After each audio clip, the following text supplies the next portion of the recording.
Hey, this is Georgiana Smith, and I am welcoming you to Returning to Self. Today, we are highlighting a community leader, Miss Regina. Miss Regina is not only a community leader, she is someone that I know and I call a friend. And I know a lot about the things that she do, and I would like for her to share some of the things that she do as a community leader. Miss Regina, can you introduce yourself and let us know a little bit about what you do? Hello, Miss Georgina. First of all, thank you so much for you even allowing me to speak and to be on your platform. Thank you so much again. The Hope Foundation was created by God. I'm a servant of His. We started in 2016, where we help the less fortunate in the community. Society called them the homeless. We call them guests. Our motto is homeless is a situation, it's not who they are. So we don't call them that. So our guests we help in the community. We help provide IDs, birth certificates, social security cards, veterans information, whatever they need to move to the next level. You can't do anything in the community without IDs, birth certificates, and social security cards. We also provide voter registration, claims for veterans. God said just ask. Whatever they're in need of, we try to provide it for them. And that's what we do. We do hot home-cooked meals, so we serve in the community 3 days a week. Sunday, Wednesday, and Friday. We call it Meals on Wheels. We service the guests in the downtown Norfolk area. And I love to cook, so I do most of the cooking, but we have partners, churches, individuals who help cook in the community. And we serve the guests, 30 to 100 of them in the downtown Norfolk area, every Sunday, Wednesday, and Friday at 4:30 in the evening. So that's just some of the things we do. We provide toiletries. Right now, we got winter gear we supply the guests with, winter coats, winter boots, blankets. Whatever they're in need of, we try to provide it for them. That's just some of the things that we do. So I know that you said that God started this, but even though God is the one who has originally started this, what calling did you have? What did He say to you directly? Or what made you know that this is what I want to do? Every time I get that question asked, I don't know why, but it's sensitive to me. But I'm a caterer, been a caterer for over 18 years. I work in the corporate world, and I wanted to open up a restaurant. That was my goal, open up a restaurant. And I was a nurse, and I formed a union with my nurses. And in return, the law firm picked me up because the nursing got rid of me for doing that. And the law firm put me into another industry, the International Longshoremen Association. So in the midst of me trying to open up a restaurant, working day and night, making money, trying to open up a restaurant, I got in an accident. Never had a speeding ticket. Got in an accident on the job. Stayed out 18 months. And I was like, okay, God, I don't have time for no accident. So I'm hustling, going to therapy. After therapy, on my way back to work, on my way to the doctor's office to get a work note to go back to work after 18 months. Sitting at a traffic light, the man hit me, T-boned me. So I go back out again for another 18 to 21 months. And I'm thinking, okay, 2 accidents, what is going on? Got better, and I was like, I don't have time for therapy. Getting ready, go back to work on a Sunday evening after church, coming home, sitting at the light, a drunk driver hit the lady behind me and hit me into traffic. So that's when I'm like, okay, God, you're trying to tell me something. I threw my hands up, and it's like, okay, what are we doing, God? He said, we're not opening up a restaurant. I said, okay, what are we doing? Because in the midst of being out and being hurt, I'm buying equipment, I'm buying stuff to get ready for this restaurant that I want to open. He said, no, we're not doing that. We're going to feed the homeless. And I'm like, okay, God, can we feed them at the restaurant? He was like, no, that's not what we're doing. So I remember clearly, it was a rainy night. The paramedics was putting me in the vehicle, and I'm talking to God and crying. Okay, God, so what are we doing? He said, we're going to feed the homeless. Okay. When I got out of the hospital the next day, I went to my pastor, and I said, well, God said we're going to feed the homeless. And excuse me for crying, but it always does. But I said, okay, God, where we going to feed them at? He said, ask your pastor. That's where we're going to do it. So I asked my pastor. I belong to a Methodist church where we change pastors every 4 years. The first initial pastor said, absolutely, that's a good idea. When are we going to start? I said, we're going to start tomorrow. That was Sunday. We started that Monday. Wonderful. So I got in my car, and right at the church, I remember good as the day, sitting in there crying. I said, okay, God, we're going to start this shelter. Where the people going to come from? He said, I'll send you what you need. I said, okay, God. I said, well, God, where the money going to come from? He said, the money you save ain't yours. I said, okay. So I took all the money that I had, put it into the shelter.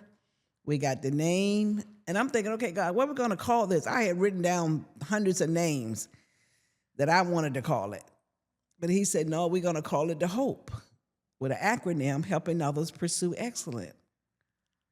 Okay, so I said, I know the HOPE is going when you call downtown and get a name, and clear as day, the HOPE was available. Okay, God. So everything is working good, and I just knew it was him orchestrating it because everything flowed very well. Fast forward, now they used to have in the city of Norfolk winter shelters where they called, they was having different churches supply shelters for weeks at a time, the NEST program. There was nothing in the summer for the guests. So we started doing the summer shelters because the heat is just as crucial as the winter. Mm-hmm. And if I can't stand the heat, I can't imagine the less fortunate out there in the heat. So we started the summer shelter in 2016. And we've been doing it for since 2016. Then when COVID hit, churches closed, the NEST program stopped. So we just continued the program through all winter now. So now this is our 10th year anniversary coming up, and that's what we do. We help the individual. But that's how I got started in it. God said that's what we're going to do. So I know you said that you were going to be, your plan was to open a restaurant and Yes. to cook in the restaurant, obviously serve the public. Can you tell us now, how do you cook for the guests? Right now, I'm doing it out of my home.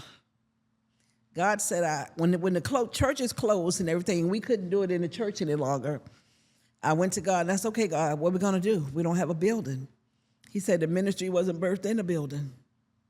He said, I bless you with a house and a double oven. Okay, so I started cooking in the house with a double oven. And I've been cooking out of my house for the past 4 years. And we cook. I'm a cook. I love to cook. I serve the guests the same meals that my family eat. Turkey wings, ribs, chicken, macaroni and cheese, the whole Southern dish. Just because they are displaced and homeless, cooking anything is not, what's the word? Just serving them anything is not our standard, I'll say. We do have a standard of how we feed our guests. Our motto is that if God was coming to your house for dinner, how would you serve? You would go get the best china you got, your dinner. So that's how we look at the guests. How will we serve them? Giving a grown man a sandwich, a chip, and a drink is not our standard. We feed them as if this is their last meal, which sometimes it is their last meal and only meal that they get late in the evening. Although the city provides, the city or volunteers provide breakfast and lunch for them, this is the only meal they get in the evening. We ate dinner. My mama cooked dinner for us every day.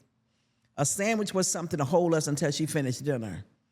So we feed the guests a full meal to make sure that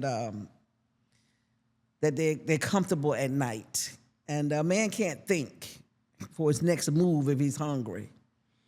So I also know, because I've had the opportunity to be out with you as you have served, and this is a fact. Yes. The food is I mean, anyone would want to eat it. I know that there's no specific time of the year that you take off.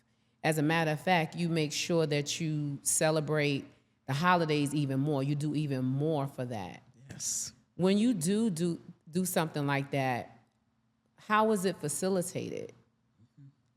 How are you compensated to do things that way? Or like, aside from what you do, and I know you talked about doing your savings and doing things, and I know that we've talked personally, and you said I think like 60% of your own salary comes from out of that way. But what are other ways that people that may not know could assist and support? Because I know I'm asking you two questions at once, but how do you do that? And about approximately how many people do you think you feed?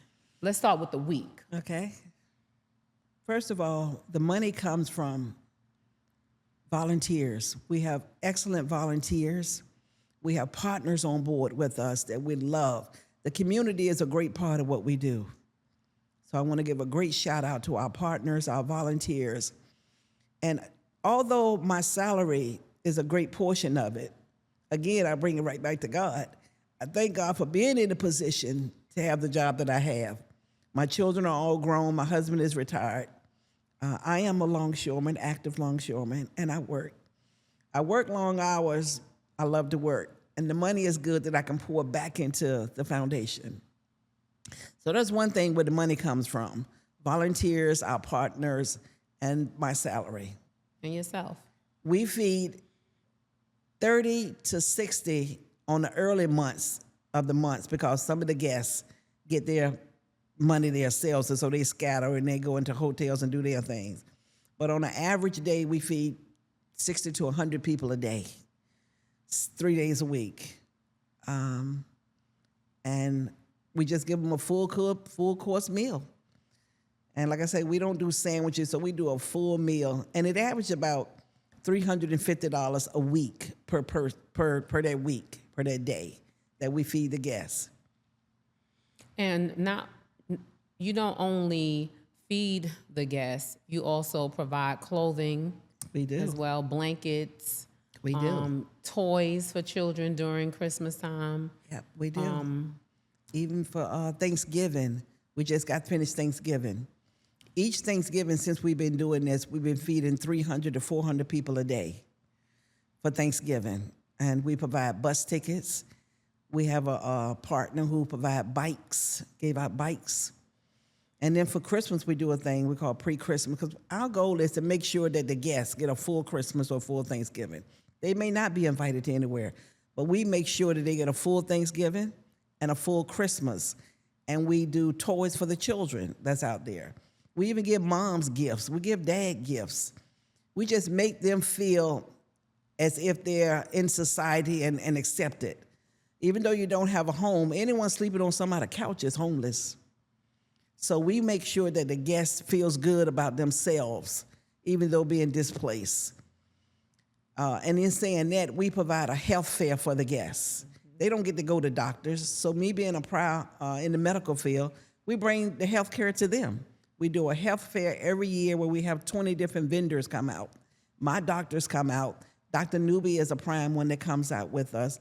My endocrinologist, we talk about diabetes. Centaury is a partner of ours. Bon Secours is, and we can go on and on. We have 20 different vendors that come out and supply services for the guests. They're in the elements year-round. They walk on their feet constantly. So we have dermatologists to cut the diabetes toenails. We have Lions Eye Club to come check their eyes out. We got cancer screening. Whatever they're in need of, we provide it for them. So one of the things that I know that you have shared was some of your success stories. Some of the guests who now went from an apartment to a house, yes, to a great job. I know that you have provided them with step-by-step needs, and now they're out on their own. Now they are, in turn, volunteers. Yes, yes, yes. I've had the chance and the opportunity to witness that myself. What are the goals? What is Hope's futuristic plan? Let's talk about a broad plan, because I think that your initial plan over your owning a restaurant superseded the restaurant. You have restaurants on every corner in Norfolk. Yes, yes, That's yes. what I feel. So, what is your alternative big plan? Because I feel like you have spoken something into the air that has facilitated and made so much. So, I want for you to speak that same thing out into the atmosphere, your All right. biggest goal for the guests. All right. First of all, success stories. We have 5 different individuals who came from penitentiary, 30 years all the way up to 40 years. And some of them came out not able to get a job, being a felon. We help felons get their rights returned. And in return, these 5 citizens are now homeowners. Homeowners. From 40 to 30 years in prison, now homeowners. They couldn't get a job in society. So I asked one guy, I said, what do you do? What were you doing in jail? Cutting hair. So, okay, let's cut hair. So now he has his own barbershop. One did the landscaping in penitentiary. So now he has his own landscaping business. And those are the things that it may take a while or longer, but these are the things that we help guys and women to do. Get back on their feet. If a job won't accept you, let's create one.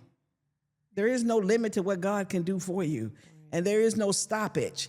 So we help them get to where they want to be or need to be. And to those who, the other ones we help with apartments, room and housing. Even getting an ID and a birth certificate is a success. We honored, when we have our banquet and honor, we honor some people who just got their IDs and birth certificate after 40, 50 years. That's a success for me because you're doing something there to start off. So we honor that and we appreciate that. Our long-term goal is to, first of all, our short-term goals right now is to get into a building because I'm cooking out of my house and volunteers cooking out of their houses. And there's a wonderful restaurant in Virginia Beach has opened their doors for us to cook out of, which is Foodies. Patrick, he's opened his doors, so that's a blessing. But our goal is to get a building. And right now we're looking at a potential building that was coming up, but you'll hear more about that later. So we're going to be doing a capital gain campaign, so you will hear about that. But our long-term goal is to have a hope center in all 7 cities. So when they see that light hope, they can go to that. We don't turn anyone away. So everyone is welcome, children, families, veterans. They'll have a place to go, and that's a safe haven for them. A lot of people may not know everyone can't go into shelters. You have convicted sex offenders, and different people cannot go in shelters. We want to make it known that hope will accept everybody and anybody, because who are we to choose? God has given us choices and have given us chances. So we don't discriminate against anyone for coming to us. So when they see that hope light, they know that they can come in and be taken care of. So that's our long-term goal. That sounds amazing. I just want to sum things up by saying to you, Miss Regina, I appreciate what you do in the community. And this platform was made for people like yourself to be appreciated. A lot of times people don't understand what a community leader is. A community leader doesn't have to walk around posting, doing things. It's the silent little things that they do that is big for some people. I've had the opportunity to come and witness what you do. I have had the opportunity to be a part of it on so many different levels, especially volunteering. So I want to, for myself, and along with Returning to Self podcast, network, whichever way this goes, I want it to be known of the things that you do and the Hope Foundation. And I know that you have a team that stands behind you. I know that. And I know that you're not doing it by yourself. But for me, I want to be able to recognize you for listening to what God told you to do and turning away from something like a restaurant that could have been in 7 cities as well, but your foundation is going to be in 7 cities. So I just want to thank you and let the Self Network community and people know and understand that you are truly recognized as a community leader. And I thank you. Awards is something that I didn't start off with this with, because the only award I want is God to say, well done. And I thank him for even asking me to be a part of serving the community and helping the less fortunate, because homeless is not going anywhere. It says in the Bible, homeless is going to be among us. So we're here, and with the team we have and the volunteers and the people, we're here. And if anyone interested in being a part of it or want to volunteer, please give me a call. Our number is 757-241-6900. That's 757-241-6900. Or you can go on our website at www.hopefdn.org. hopefdn.org, and volunteer with us. And come see what we do. Come see. We are a tangible organization where you can see what we do any day of the week. So I thank you again, Ms. Georgina, you and your team, for allowing us to come and just share what we do in the community. You're welcome. It was a pleasure to have you. Thank you. Thank you for watching Returning to Self. For more information, please visit selfglobal.org.